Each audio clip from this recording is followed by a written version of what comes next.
नमस्ते जी। नमस्ते नमस्ते। ये अपने अपने कान में जो पहन रखा है ये फैशन में है कि इसका कोई साइंटिफिक रीजन, ये बताओ प्लीज एक बार। पहले तो साइंटिफिक वर्ड से मेरे को जरा दिक्कत है। अच्छा अच्छा अच्छा। क्योंकि साइंस साइंस ये एक अंग्रेज का मनगढ़ंत चीज है। मुझे एक ही है कि एक ही प्रमाण है, शास्त्र भारत से आया है। सनातन धर्म था, ये सब शास्त्र में लिखा है। किसी ने कुछ लिखा नहीं है, ये शास्त्र में हमको ऋषियों की धरोहर है। तो जब भी आप बच्चे को कान ऐसे पिलते हैं ना, तो हम टाइची करते थे, तो हमको एक एक्सरसाइज ये है, ऐसे खींचना है। तो जैसे पायल पहनती हूँ ना, ये राजस्थानी वाले पहनते हैं, ये लेबर में हेल्प करता है। तो पहले पुरुष और महिला जो थे उनके पहनावा ना एक ही था। वो लंबे बाल थे, वो कुछ पहनेंगे, कान में इतनी लंबी लंबी। आप महाभारत रामायण देखते उसमें जरा अलग दिखाया है, बट वस्त्र जो था, अंग वस्त्र, पुरुष ऐसा पहनेगा और लेडीज ऐसे पहनेंगी। स्टिच कपड़ा हम नहीं पहनते थे। तो पुरुष महिला एक तरह की वस्त्र पहनते थे। और दूसरी बात है कि ये जो चीजें थी, ये जो बिच्छू, इसको क्या बोलते हैं, टोरिंग, और ये नाक का, सिर्फ ये अलग था पुरुष और महिला में। तो ये इसके लिए है कि लेबर पेन में आपको आसानी हो।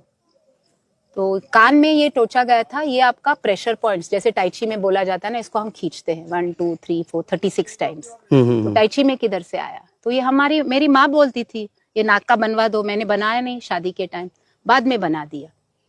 तो ये सब बहुत ही स्वाभाविक, नेचुरल था। मेरी माँ 3rd स्टैंडर्ड फेल थी, तो ये सब चीजें उसको मालूम थे। मेरे पिताजी को मालूम था कि हम बोलते हैं इडली बहुत अच्छा है, फर्मेंटेड फूड है, 4 बजे के बाद दाल नहीं खाना चाहिए, प्रोटीन है, 6 बजे से पहला खाना चाहिए। तो ये साइंटिफिक नहीं था, ये हमारा जीवन शैली थी। ये वापस आएगा तो बीमारियां, अभी तो सब बीमार है।